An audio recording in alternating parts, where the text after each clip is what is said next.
In the 9th century, somewhere in the mountains of Sichuan or Shanxi province in China, a group of Taoist alchemists were trying to do something that had absolutely nothing to do with warfare. They were trying to live forever. Convinced that the right combination of minerals could produce an elixir of immortality, they spent years mixing, heating, and experimenting with whatever substances they could get their hands on, following recipes passed down through generations of mystical and medicinal tradition. At some point, one particular batch combined 3 ingredients: saltpeter, charcoal, and sulfur. And instead of granting eternal life, that mixture did something considerably more dramatic. It exploded. There are accounts of singed beards and burned down workshops scattered through the early historical record, which tells you everything you need to know about how that first encounter actually went. Nobody in that room was trying to invent a weapon. They called the resulting substance huo yao, meaning fire medicine, a name that still carries the faint, slightly embarrassing memory of its original purpose as a failed pharmaceutical rather than a future engine of conquest. And yet that one accidental, beard-singeing batch of failed immortality medicine eventually became the single most consequential chemical discovery in the history of human conflict, the seed from which every gun, every cannon, and eventually every firearm on Earth would grow. So how did humans get from a failed potion in a Taoist alchemy lab to the firearm? The answer takes us through bamboo tubes strapped to spears, a siege that proved the new technology actually worked. Several centuries of careful refinement and a slow, steady migration of knowledge across an entire continent that eventually reshaped the balance of power on every inhabited landmass on Earth. Let's start with what that early gunpowder mixture actually was, in the simplest possible terms, because understanding the basic chemistry helps explain why everything that followed happened the way it did. The mixture those alchemists stumbled onto combined potassium nitrate, known as saltpeter, with charcoal and sulfur, in roughly a 75 to 15 to 10 ratio by weight. The saltpeter functioned as an oxidizer, meaning it released oxygen rapidly when heated, feeding an extremely fast combustion reaction that produced a sudden, violent expansion of gas. That expanding gas is the entire secret behind everything gunpowder would eventually be used for, whether that meant launching fireworks into the night sky or eventually launching a metal projectile out of a tube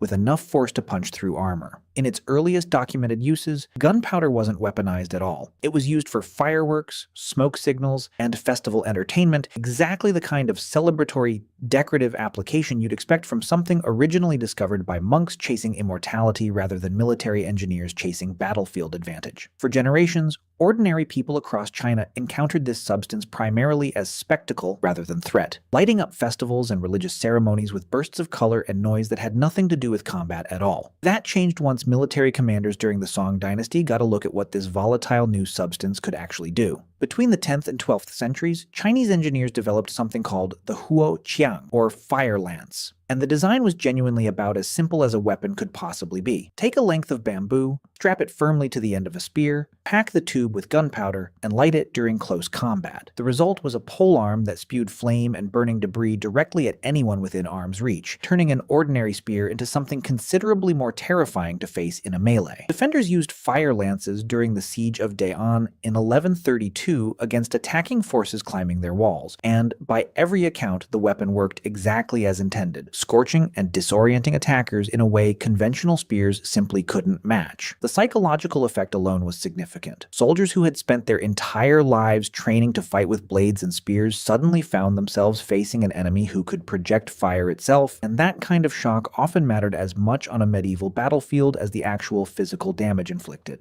Once gunpowder had proven itself useful in actual combat, the pace of innovation accelerated quickly, and each successive improvement followed a fairly logical, almost obvious next step from whatever came before it. Makers of fire lances began stuffing pellets and shards of pottery into the bamboo tubes alongside the gunpowder, transforming a weapon that simply produced flame into one that also flung small projectiles outward with real force. This was a genuinely significant conceptual leap because it shifted the weapon's purpose from pure intimidation and burning toward actual physical, penetrating injury delivered at a distance, the foundational concept underlying every firearm that would eventually follow. The next major limitation was the bamboo itself, which simply couldn't handle the pressure that more powerful gunpowder charges generated, without splitting or bursting apart in the user's own hands, occasionally injuring the very soldier wielding it. Once Chinese craftsmen learned to cast bronze tubes strong enough to contain that pressure safely, the hand cannon was born.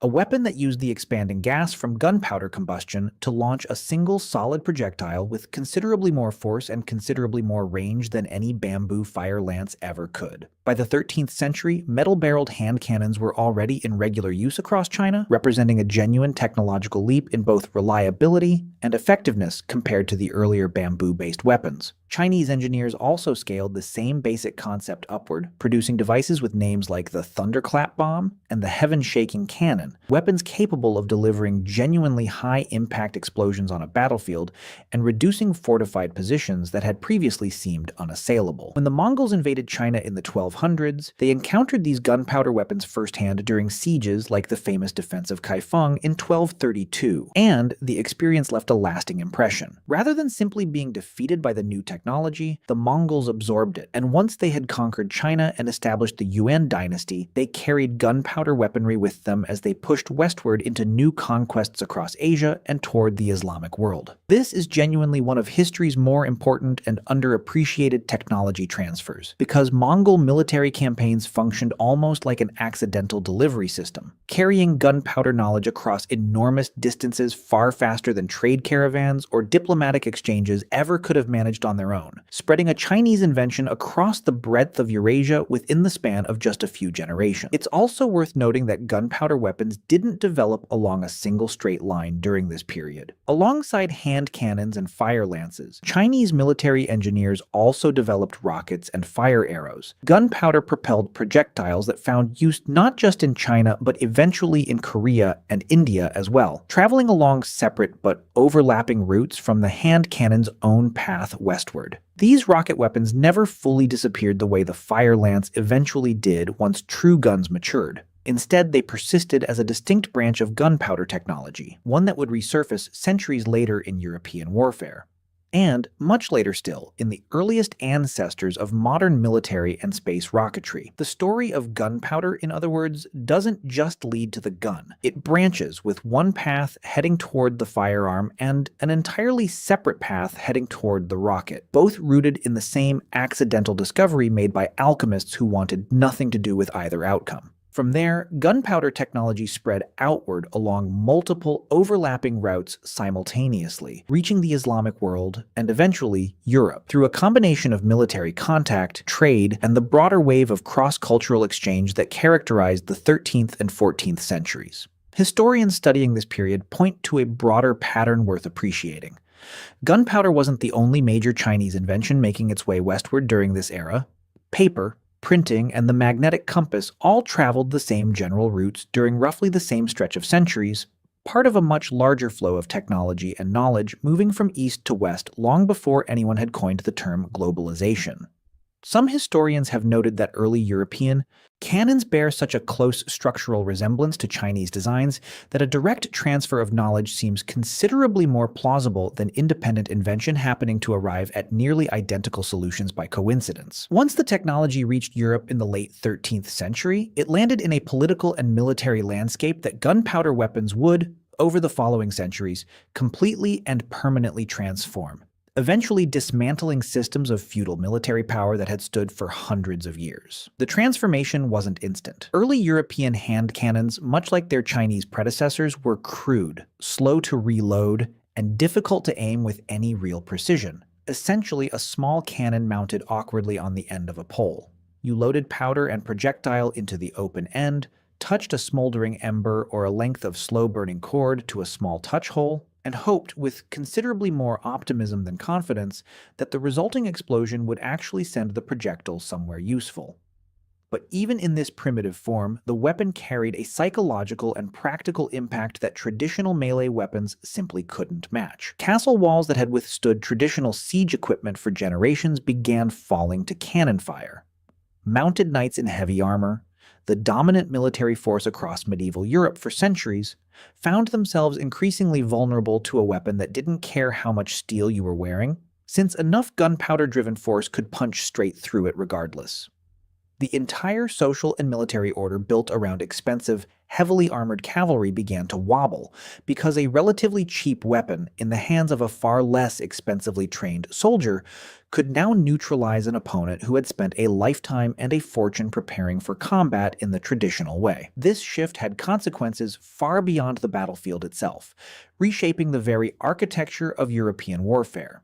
As cannons grew steadily more powerful and increasingly effective against vertical stone walls, traditional castle design, built around tall, thin walls meant to repel scaling attackers and arrows, became dangerously obsolete almost overnight in historical terms. Military engineers responded by developing the Star Fort and the Bastion, lower, angled, thickly reinforced fortifications specifically designed to deflect and absorb cannon fire, rather than simply standing tall and hoping for the best. The medieval castle, an architectural form that had dominated European landscapes for centuries, was gradually replaced by structures that looked almost nothing like it, all because of a weapon that had originated half a world away in the hands of monks chasing immortality. The next genuinely important leap came in the late 15th century, with the invention of the matchlock mechanism.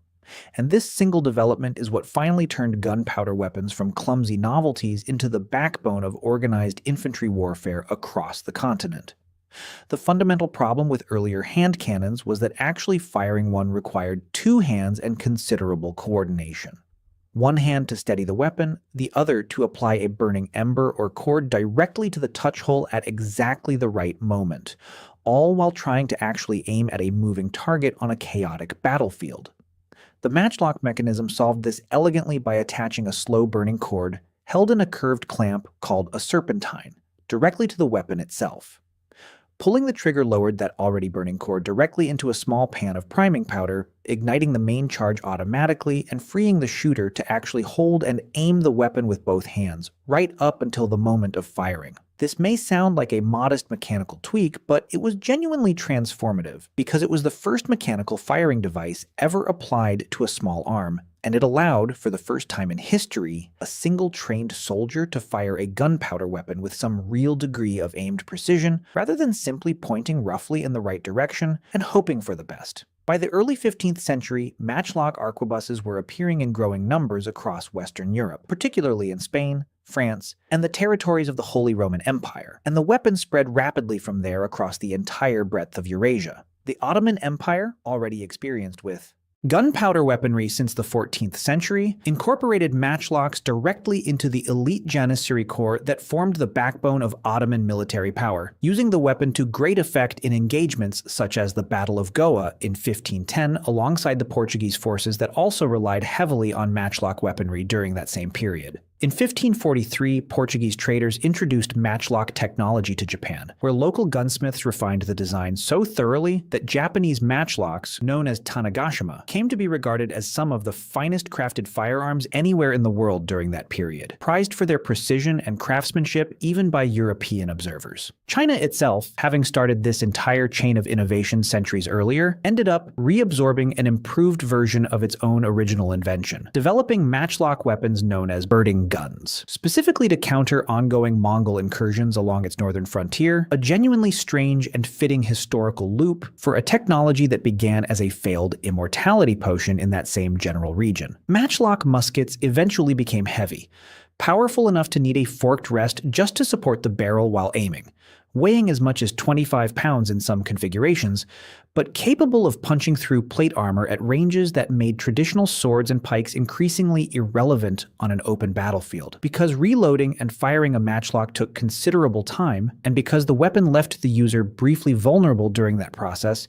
musketeers typically required protection from melee attacks, usually provided by pikemen standing alongside them. This combination of pikes and shot came to dominate European battlefields from the 16th into the early 17th century, an elaborate, carefully choreographed tactical system requiring extensive training to coordinate effectively, with musketeers firing from behind or between rows of pikemen in tightly organized formations. Outside Europe, many armies that had adopted matchlocks retained their traditional formations rather than developing this same dense, disciplined infantry coordination, lacking either the resources or the specific tactical incentives that drove European armies toward this particular evolution in organized combined arms warfare. The matchlock had one obvious, persistent weakness that everyone using it understood immediately.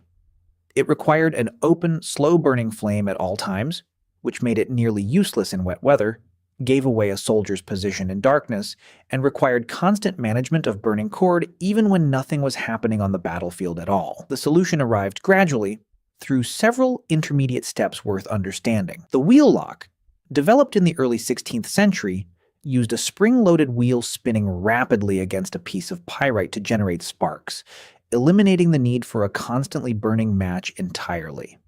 This made wheel locks considerably more practical for cavalry who needed a weapon they could carry loaded and ready without tending an open flame while on horseback, and German mercenaries along with English cavalry units became particularly associated with this mechanism during the 16th and early 17th centuries. But wheel locks were expensive and mechanically complex to manufacture, which kept them from ever fully replacing the cheaper, simpler matchlock among ordinary infantry who continued carrying the older, more affordable design well into the following century, even as wealthier cavalrymen rode with the more advanced alternative. The true breakthrough came with the flintlock, generally credited to French gunsmith Morin le Bourgeois, who developed the mechanism in its recognizable modern form around 1610 to 1615. The flintlock used a spring-loaded hammer holding a piece of flint which struck a steel surface called a frizzen to generate sparks directly into the priming pan, igniting the charge. It was faster to operate than a matchlock, dramatically more reliable in poor weather, and required no open flame to maintain at all, which also meant soldiers no longer gave away their position in the dark simply by carrying a lit weapon.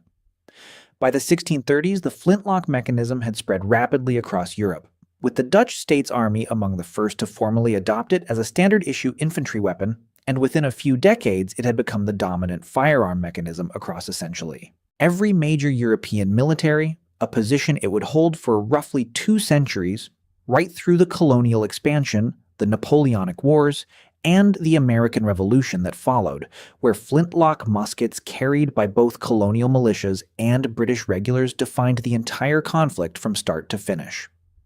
The flintlock's arrival coincided with another genuinely important innovation, the socket bayonet introduced in the late 17th century, which attached around the outside of the barrel via a metal ring rather than plugging directly into the muzzle the way earlier plug bayonet designs had, which rendered the gun unable to fire while the bayonet was actually attached.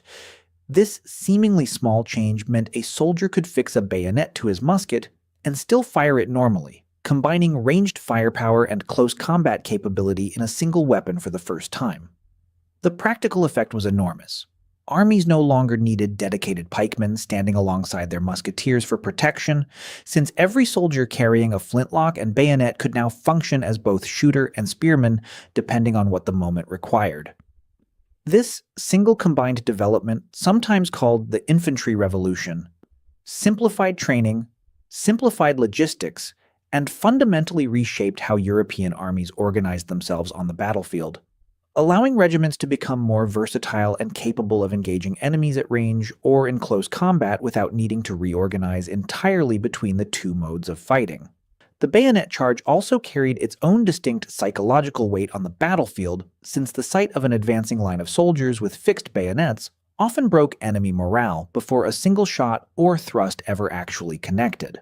The flintlock's roughly 2-century reign finally ended in the early 19th century with the arrival of the percussion cap system, a small metal cap containing a shock-sensitive chemical compound that ignited instantly when struck by a hammer, eliminating the need for loose priming powder, flint, and steel entirely. This final ignition innovation rendered every previous mechanism, matchlock, wheel lock, and flintlock alike, essentially obsolete within a few decades, and it marked the last major milestone in the centuries-long chain of refinements that had begun with monks chasing immortality in 9th century China. From there, the pace of change only accelerated, leading toward repeating rifles, rapid advances in metallurgy and manufacturing, and eventually weapons that would have been utterly unrecognizable to the soldiers who once stood in disciplined lines with pikes and matchlocks, waiting for their turn to fire. Looking back across this entire arc, from a Taoist alchemy lab in 9th century China to flintlock muskets dominating European battlefields nearly 8 centuries later, the story of how humans invented guns is really a story about accident, accumulation, and migration happening together over an enormous span of time. Nobody set out On day 1, to invent the firearm. A group of monks looking for immortality stumbled onto an explosive chemical reaction and very nearly burned their own beards off in the process. Military engineers watching that explosive reaction gradually realized its violence could be channeled, first through a tube strapped to a spear, then through a cast bronze cylinder, then through increasingly sophisticated mechanical systems designed to ignite that same basic chemical reaction more reliably, more quickly, and with less risk to the person holding the weapon. Each individual improvement, the shift from bamboo to bronze, from open flame to spring-loaded mechanism, from matchlock to flintlock, addressed a specific, practical problem that soldiers and engineers had actually encountered using the version that came before it. None of it required some singular genius moment of total invention. It required centuries of incremental refinement, carried across continents by trade routes, military campaigns, and the kind of slow cultural exchange that quietly reshapes the world while nobody's watching closely enough to notice it happening in real time, passing hands between Chinese engineers, Mongol conquerors, Ottoman janissaries, Japanese gunsmiths, and European craftsmen, each group adding their own refinements along the way. The gun that would eventually end the dominance of mounted knights, reshape castle architecture, and ultimately determine the outcome of colonial conquests and continental wars across multiple centuries began its existence as a mistake, made by people who were never trying to build a weapon at all, looking instead for something considerably more peaceful, a way to live forever.